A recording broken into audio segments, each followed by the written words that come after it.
Llega el segundo libro del universo Crímenes Ibéricos. Juicios de Crímenes, el nuevo lanzamiento del exitoso podcast True Crime con millones de oyentes. 10 casos reales, 10 juicios que marcaron a la opinión pública en España. Escrito por la periodista experta y presentadora de televisión Carmen Corazzini, este libro nos lleva al corazón de las salas de vistas, donde se dice la verdad o se fabrica. ¿Cómo actuaron los jueces? ¿Qué pruebas lo cambiaron todo?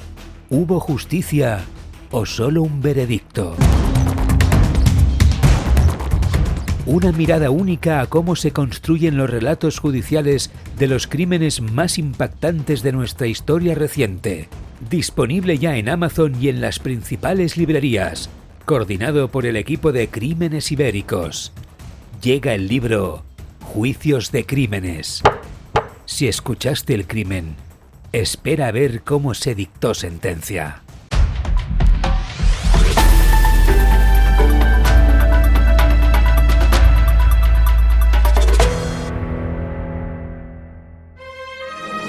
Apcas, que no te lo cuenten. Escúchalo.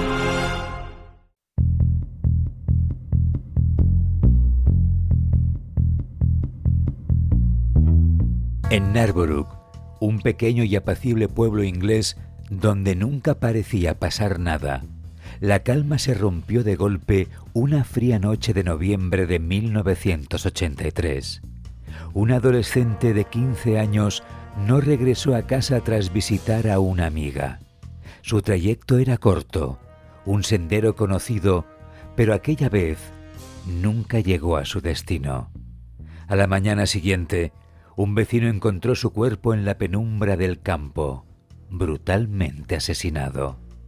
3 años después, la historia se repetiría con una precisión escalofriante. 2 vidas inocentes, un mismo patrón, un asesino invisible. Y lo que nadie podía imaginar, que este caso acabaría cambiando para siempre la historia de la criminología y la justicia en el mundo. Hola, mi nombre es Marc Trucco. Bienvenidos a Crímenes Ibéricos, el podcast de Apcas creado y dirigido por Joan Prats y producido por Marc Jiménez, donde desenterramos las historias más oscuras y reales de la crónica negra. Aquí narramos casos reales que estremecieron al mundo, historias que hoy también viven en nuestros 2 libros publicados, Crímenes Ibéricos y Juicios de Crímenes, que ya puedes adquirir en Amazon y librerías. ¡Empezamos!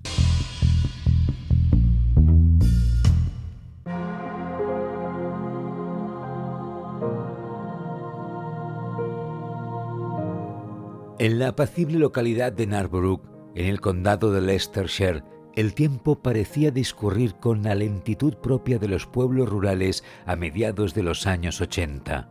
Las casas de ladrillo rojo, las tiendas pequeñas y el ritmo pausado de la vida transmitían una sensación de seguridad casi intocable.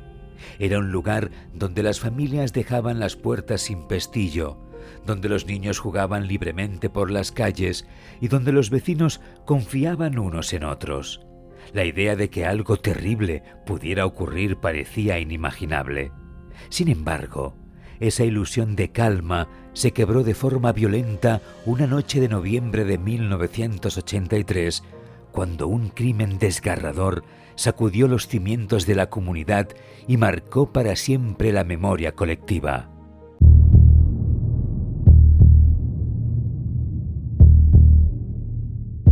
Linda Mann, una adolescente de 15 años, había pasado la tarde en casa de una amiga. Al anochecer, decidió regresar caminando por el sendero habitual que conducía de regreso a su hogar. Era un camino de tierra estrecho que bordeaba campos abiertos y se internaba luego en un tramo arbolado. A un lado, las siluetas de los arbustos se mecían con el viento y del otro, la carretera quedaba a la distancia apenas iluminada por farolas aisladas. Ese trayecto, aunque conocido y utilizado a diario por muchos vecinos, era mal iluminado, con zonas de penumbra que hacían que los árboles proyectaran sombras inquietantes y alargadas. El frío de la noche se colaba bajo la ropa, el aire húmedo dificultaba la respiración y el silencio era tan denso que el crujido de las ramas bajo sus pies parecía resonar en la oscuridad. Cada paso se volvía más solitario. Cada metro recorrido parecía sumirla en un escenario donde el peligro acechaba sin ser visto. Linda nunca volvió a casa. A la mañana siguiente, un vecino madrugador caminaba por el sendero rumbo a su trabajo cuando, de pronto, percibió una figura extraña en la hierba. Al acercarse, el corazón le dio un vuelco. El cuerpo de una joven yacía inmóvil, empapado por el rocío helado de la madrugada. La escena era sobrecogedora. Su piel fría, su rostro marcado por la violencia, su postura torcida como si la vida se hubiera apagado de golpe.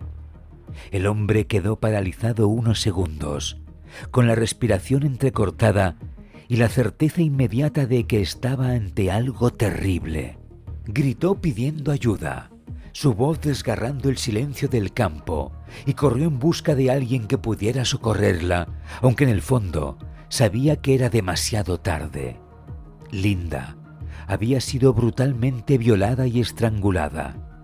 La noticia, cargada de horror, se extendió como un relámpago. La aparente tranquilidad del pueblo se desmoronó en cuestión de horas, transformándose en sospecha, miedo y angustia colectiva. La policía se volcó de inmediato.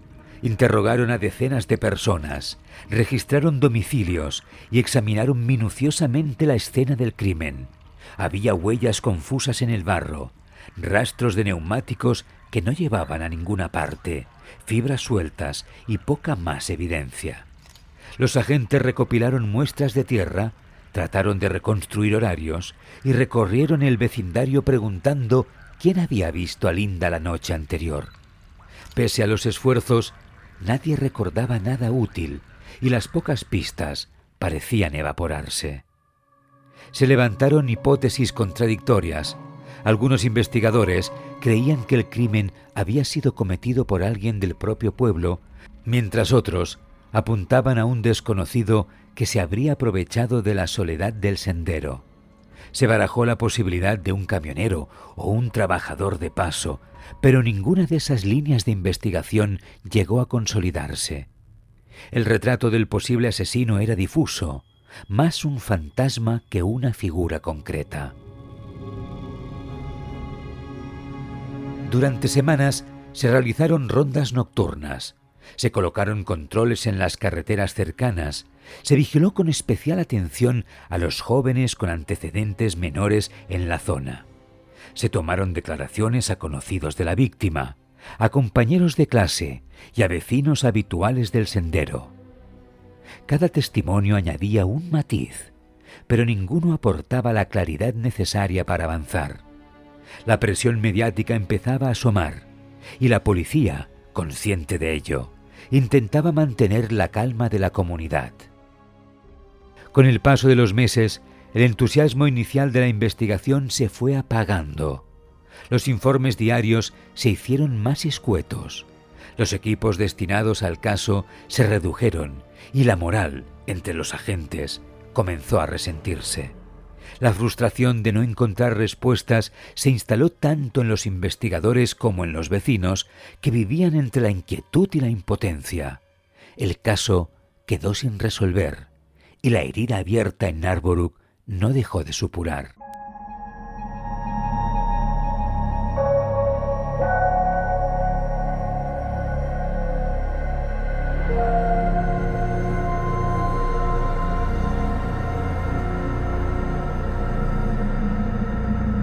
Tres años más tarde, en julio de 1986, la pesadilla regresó con un eco aún más aterrador.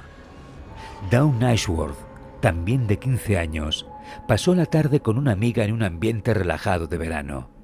Cuando el sol comenzó a ocultarse, emprendió el regreso a pie hacia su casa. El camino aparentemente cotidiano, se teñía de un aire extraño. La brisa agitaba las ramas, las sombras se alargaban y la soledad de la ruta hacía que cada paso resonara demasiado alto. Era como si el mismo paisaje guardara un secreto que nadie quería revelar.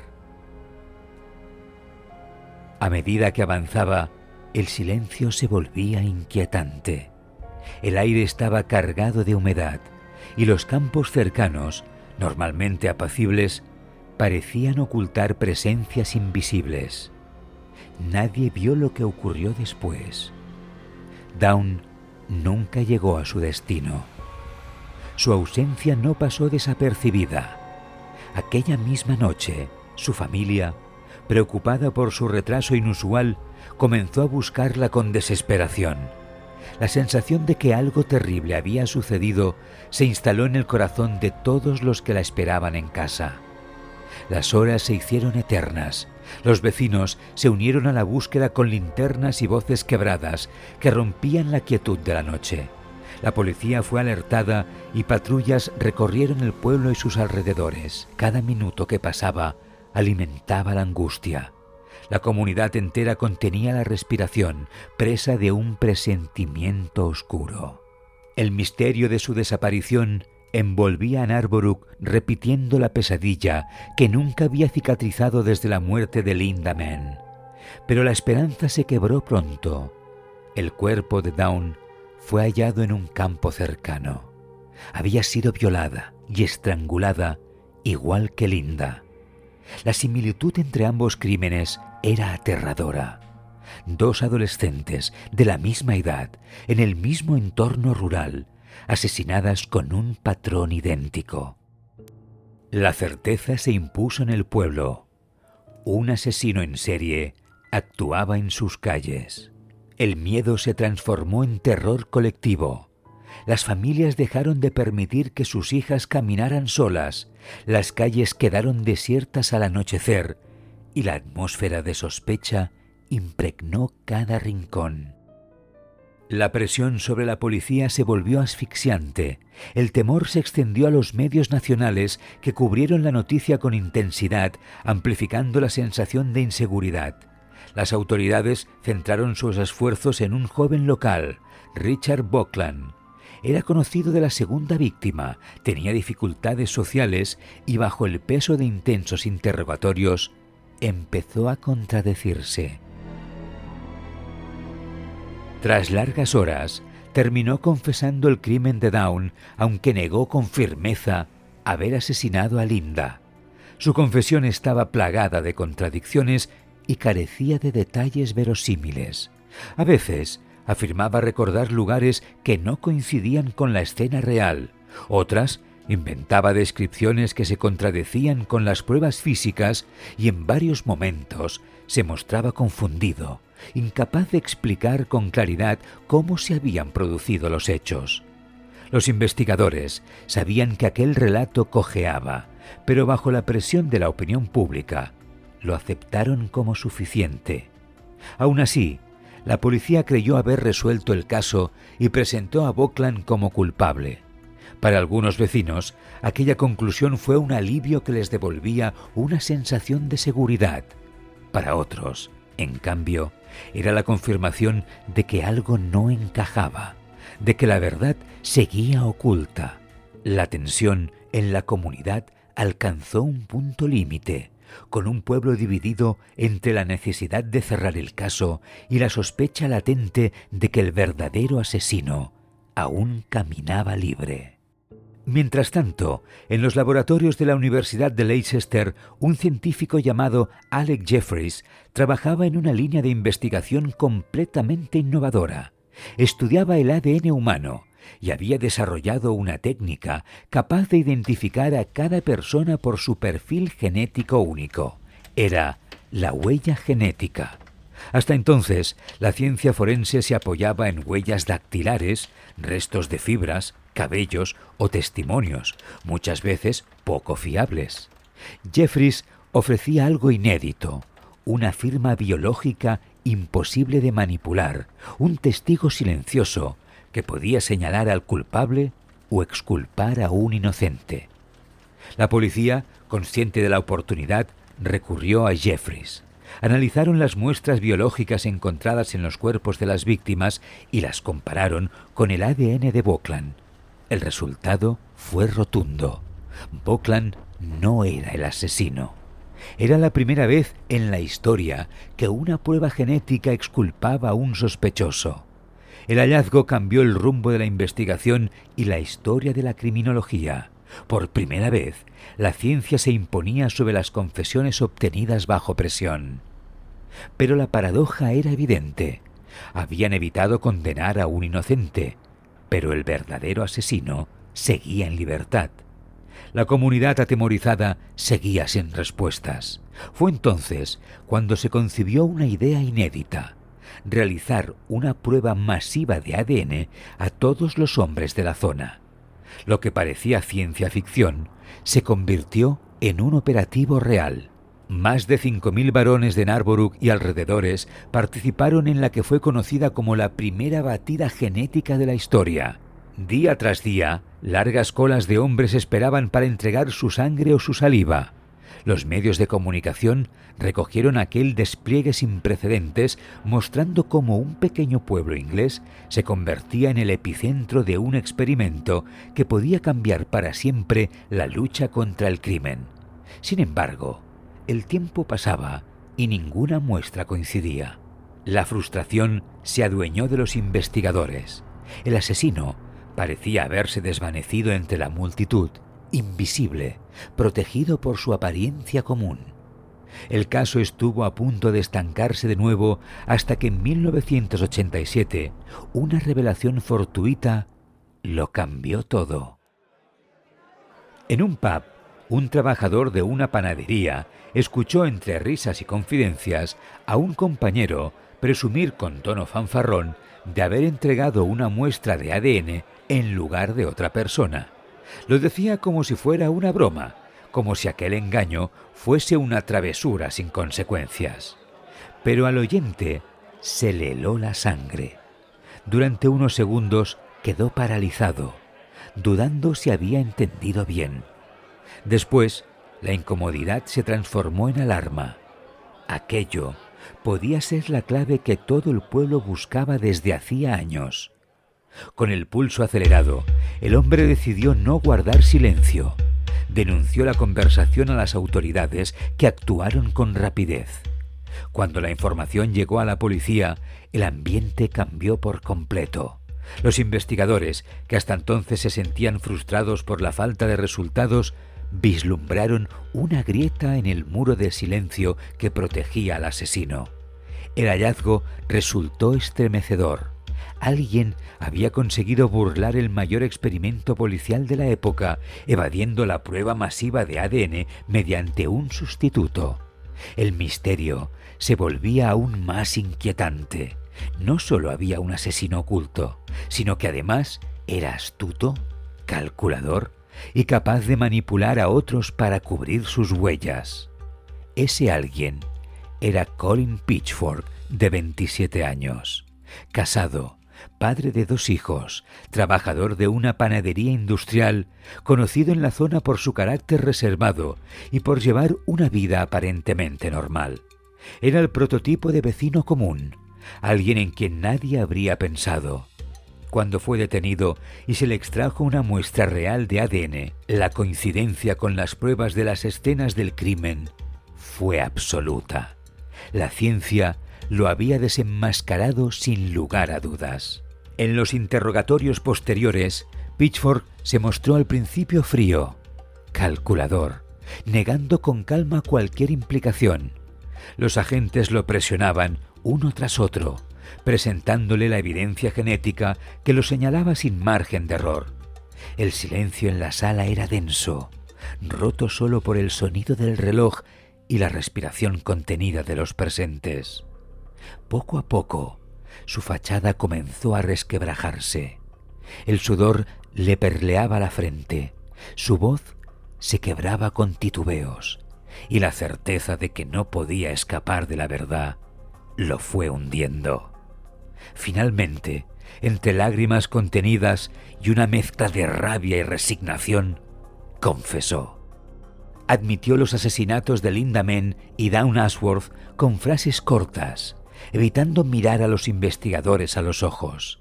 Reconoció detalles que solo el autor podía conocer, y con cada palabra pronunciada, el peso del horror se hacía más insoportable en la sala. En 1988 fue condenado a cadena perpetua. Su nombre quedó grabado para siempre como el del primer asesino convicto gracias al uso de pruebas de ADN. La sentencia no solo cerraba un capítulo de horror en Narborough, sino que inauguraba una nueva era en la justicia penal. El eco del caso en Narborough traspasó las fronteras de Leicestershire y alcanzó a todo el mundo. Fue un punto de inflexión para la criminología moderna y para la ciencia forense. Lo que comenzó como 2 noches de horror en un pueblo aparentemente tranquilo, se convirtió en el detonante de una revolución científica. La tragedia de 2 adolescentes, víctimas de la violencia, impulsó la creación de una herramienta que cambiaría la justicia global. Desde entonces, cada gota de sangre, cada célula y cada vestigio biológico en una escena del crimen se convirtieron en testigos infalibles. El caso Narborough no solo cerró las heridas de una comunidad, sino que abrió una era en la que la ciencia y la ley se unieron para ofrecer certezas donde antes solo reinaba la duda. Una era en la que el ADN se alzó como la llave definitiva de la verdad, capaz de condenar a los culpables, liberar a los inocentes y disipar las sombras de la incertidumbre para siempre.